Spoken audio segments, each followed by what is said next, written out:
Hello everybody! So today we are going to do the next in the series that I'm doing right now, which is going through my makeup collection and just kind of reflecting on it. This is supposed to help me be a bit more mindful in my consumption just by seeing the stuff I already have and kind of being forced to go through, see what I really need, see where I'm lacking, or see where I have plenty of products. But yeah, so today we're going to be doing concealer and setting powder. Yeah, I guess a setting spray too. One. Alright, so let's start off with concealer. So I want to start off with this. This is the funniest thing I've ever encountered, but these are my e.l.f. What are these called? Flawless Brightening Concealers. I actually even have one more of these sitting somewhere. I don't know where. So this is the first in my collection. I have 4 of these, only 3 right here as I said, but this is probably a great example of a habit to change. There's no need to have this many backups, especially because the way it works, the way it always works with backups is you buy all these backups and then you realize you don't even like the product that much. Like I have kind of grown out of this product, which is so dumb to now have like 3 of these backups. I will say this is super cheap, super affordable product. I don't feel like super mad at myself for having backups because these were like $2. I bought them on sale, but it's not something I need. There's gonna be plenty of sales. I'll get this deal again. And again, I don't really love this product as much as I did anymore. I still think it's good. It's a really like fluid light coverage concealer. It's supposed to be kind of similar to the Touche Eclat by YSL, but you know, I also really enjoyed this for foundation at one point, like just to use all over the face, and I tried that recently and didn't love it. So yeah, kind of an unfortunate thing to have so many of, but at least, you know, lesson learned here. In terms of getting rid of this is the one I've had for ages, and I will be replacing this with a brand new one. So I guess this is decluttered, but it doesn't even feel like a declutter because I have a new one right here. Next concealer I have is going to be, I'll actually stick with the sort of declutter. This is the e.l.f. Hydrating Camo Concealer. So I bought this when it came out. I heard bad things about the original Camo Concealer, so when I heard the Hydrating Concealer, I figured that was a much better product for me. The thing is, I've never thought this was that great. I've used it because I didn't really have another concealer I liked better, and I have some other concealers to show you and I like those better. So I will be decluttering this finally. I have used up a fair bit, but what I use concealer for is spot concealing. I don't use concealer under the eyes. I don't really like the look of it. I don't know why. I know that's like the biggest thing people use concealer for, but I use concealer for spot concealing. These I used under the eyes because they were so light, and also as foundation, but I really like regularly don't use concealer under the eyes. And this is not a great spot concealer. It's just, it doesn't really cover anything up. I also don't think liquid is the best sort of spot concealer formula, but yeah, so that will be decluttered as well. So I'm actually gonna just move that out of the way because we're not keeping it. All right, the next concealer I have is the LYS Triple Fix Full Coverage Brightening Concealer. So I bought this off the Flip, again, referral scheme, but I really enjoyed it for a bit. Would love to keep using it, but don't have any more referrals to use. So I think this is a great concealer. It's very like fluid and blends out to just, it doesn't look cakey and awful like the e.l.f. one. It just looks really good, and it has kind of a smoothing effect too, which I enjoyed. Like it just looks great. So I enjoy this for what it is. Again, like I think this would be really good under the eyes, even though I don't really use it for under the eyes, but I also think it's fairly decent for like spot concealing or using kind of as a foundation when you're struggling with your skin. It's something I like having in my collection. The only thing is it's super bulky. That's like another thing I've discovered is the way I store makeup is in like a acrylic container, and like my daily stuff is in the acrylic container on top, where it just is kind of like everything just sits in there, and a bulky product like that is really hard to store. All right, next, this is the last concealer. This is a good category. I'm feeling good about this. This is the NARS Soft Matte Pot Concealer. This is my favorite concealer ever. As soon as I got this, I was like, I don't need anything else. Like, I have actually solved the issue of, you know, spot concealing. I think a pot concealer is the best way to spot conceal. I really don't think any other concealer is gonna just look the same. I don't know what it is. I think it's because it just allows you to kind of put things right on top of the texture rather than like swiping it through the texture, if that makes sense. But this is amazing, and I just like, it's more expensive, but again, you go through this so slowly that I don't mind. I did consider buying maybe like a cheaper spot concealer, and perhaps I'd consider that as well.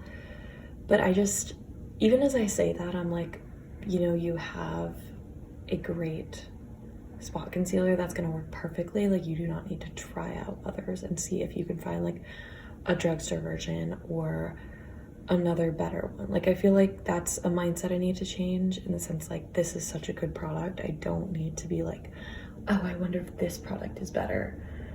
Even though that can be fun, and that's kind of the fun of like makeup and makeup reviewing, I don't think that's exactly what I need to be doing right now with concealer, where it's really like, this just works so well. There's no need to do that.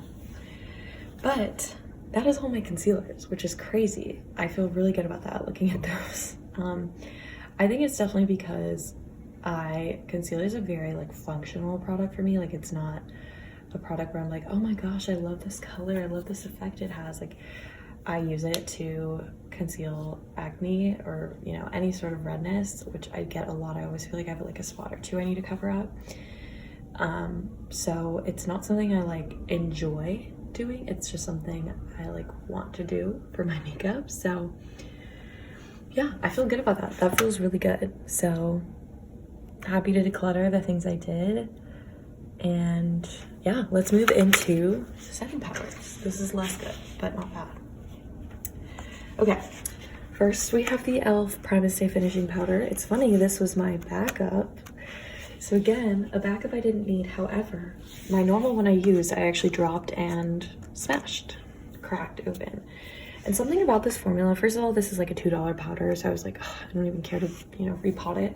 But it's really difficult to repot powders for me. I don't know why, but I was like, you know what, I'll just pull out the backup. There we go. So, you know, finally a backup came in handy, but I love this powder. It is such a good finishing powder. I don't think it's good for like mattifying or making your makeup last, but it just like fills in your pores and makes everything look so smooth and perfect. It's just like an amazing product. I really do love it. So that's a top thing. Next, we have the e.l.f. Halo Glow Setting Powder. A funny thing about this is I actually had, or have question mark, the pink version of it. However, I can't find it. So I'm like, did I accidentally declutter it? Because I was gonna keep the pink instead of this one, but I have plenty of this left. It's a really beautiful setting powder. I would say that this is like a really fantastic powder in the sense it's a loose powder, but it doesn't look heavy when you use it, which loose powders can sometimes be really intense and like, you know, use for baking, and it's just like there's no glow left. But I think that this is a really good powder in that sense. In terms of like reflecting on my collection, like I don't really, you're gonna see there's a couple other loose powders and it's like I don't need all of them. So this was definitely something I didn't need, one, let alone when there was the pink one I didn't need two. But I think I want to use it a bit more. I don't feel like it's excessive to have this at the moment, but kind of an interesting choice. Next powder we have is the Maybelline Fit Me Matte and Poreless. This is such an oldie in my collection. Like, I think I might have bought that in high school or college, because again, this kind of feels like a dated formula. The powder I actually loved in this formula was the dry to normal finish of this, which they don't sell anymore, but that was the most beautiful powder I actually have ever used. Like, I still think about it. It just looked amazing on the skin and was so light. I still think about it. It was amazing. So I bought this, and I thought it'd be similar but a bit more mattifying because, as again, I do have combo skin and I tend to get pretty oily, so I was like, oh, I need mattifying. I mean, this is maybe mattifying, but I don't notice like a huge difference, nor do I reach for this often despite having it for so long. I mean, there's like no dent in that, but again, I kind of keep this because I'm like, you know what, mattes coming back in. Good to have it in my collection, good to rotate it out when I feel like I need it, but I feel like I still don't really know the formula of it, so something to work on. Next is the number 7. This is the translucent perfect light powder. I don't even know if this is like sold anymore or anything, but I bought this because I believed it was a dupe for the Charlotte Tilbury, I forget the name, but her setting powder, and it very much might be. I don't see, again, that's the interesting thing about dupes for me. Like, I don't own this product, the product of dupes, so I'm like, how am I supposed to know? And then the other thing that's funny is I think I've heard like 8 different versions of that powder is supposed to be the dupe, so hard to know. However, I do enjoy that powder. I think it has a nice finish. It's very light. I don't know if it's super effective, so it is kind of one I want to use more. I think recently I just haven't been using a ton of powder, so that's why I'm like, I don't remember how these work because I just feel like powder wasn't as in. But yeah, I want to try that out again. We're gonna move into high end. This is the LYS Triple Fix translucent setting powder. I believe this is the shade Light. Looks like this. I actually enjoy this a lot. Again, another powder I got off Flip, so got it for free essentially, but I think this is a good powder. It's kind of like one I always go to just like set my makeup and be ready for the day. Like, I feel like it is mattifying. It's not too heavy. I don't have like a ton of complaints about it, but I think powder is just like not something I'm super passionate about, so that's why it's kind of funny to like talk about these, because I'm like, they're good, but the differences are so minute and so like they don't stand out to me often that I'm like, other than this one, I think this one really stands out. Okay, then we have a couple of minis. This is the Laura Mercier loose powder. That's such an oldie as well. I bought this in the loose formula and I still have a ton left, or do I? I think I do. I have a ton left.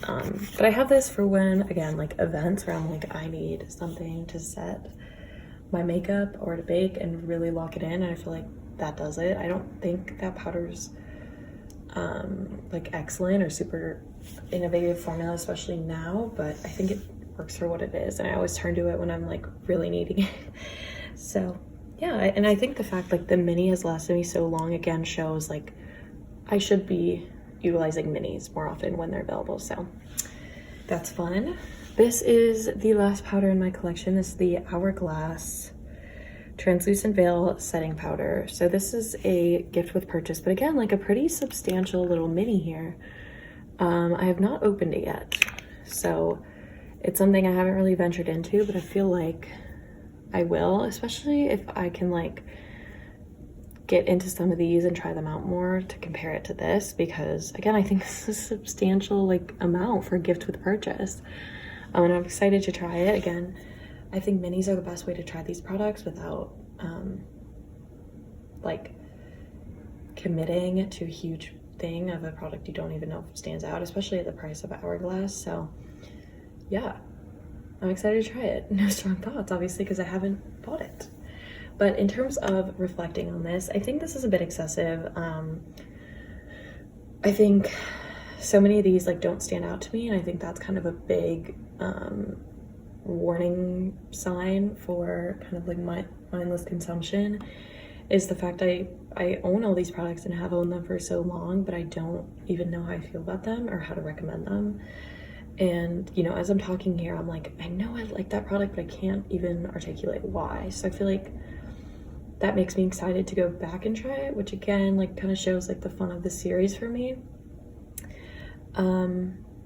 Yeah, and I think this is less of a, I feel like powder is just not the type of product where you really need to have a ton in case, like, you know, the styles change. I think having a really mattifying powder, yeah, and then maybe a like a more glowy powder and a finishing powder is probably all you need. Like, what other styles of powder are there? But yeah, that's kind of my thoughts on this. It's interesting, as I said that, I thought about some other palettes I have.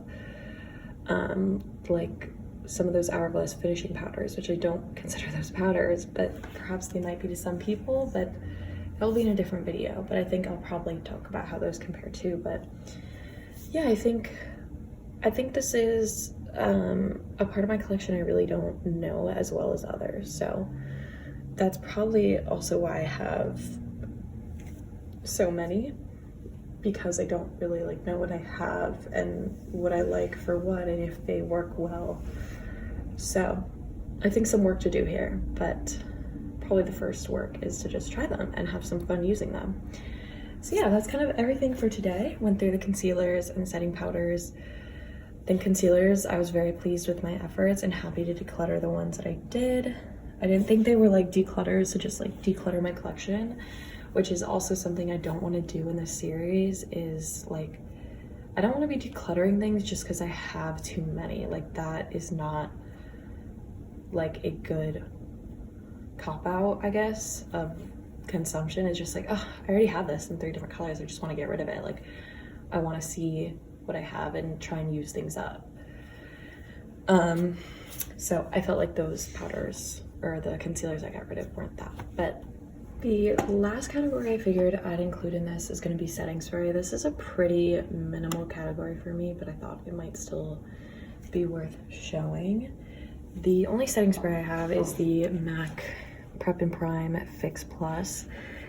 I bought this after getting a sample size of the Fix Plus and loving it. I have enjoyed setting spray. I've owned some cheap ones in the past and have really enjoyed it, but I never ended up buying another because I was like, I just don't really need it. And then I tried that sample and I was like, you know what, I love this. So I got this big one when it was on sale, and I think that that is definitely the way I want to, you know, try out products, especially like new formulas, new brands, whatever, just to try out something before I buy it, before I buy a huge thing. But I love setting sprays for like when your foundation looks a bit too foundation-y, like a little too much powder, something isn't sitting, it just like blends it all together. And I think it really makes a difference in my makeup. It's funny because I am always like, oh, it doesn't, but it really does. I don't know why. It's just like water essentially, but this is so good. So I was like, I need a big one of it. And I also think that there's a lot of uses for like a setting spray, beyond just like literally setting your makeup, you know, dampening eyeshadows, what have you. So I think this is a great addition to my collection. And it was also something like I didn't have. Like, that's what's impressive to me about this, is because I know setting spray is kind of a big thing for a lot of people, but it really wasn't for me, and I think I went about it the right way of trying one. I will say I do like have another one I really want to try, and I feel it's different than this, but I need to like keep the lessons I've learned in mind and try a smaller version and then get the big one if I like it. But yeah, so hard to be like, oh, I need less setting sprays, because I just have one and I think I went about it in the right way. So yeah, big fan of that though. Yeah, that's gonna be everything for today. I'm a little nervous to do the next part of the series because it's so excessive. But yeah, thank you guys for watching. I'll talk to you later.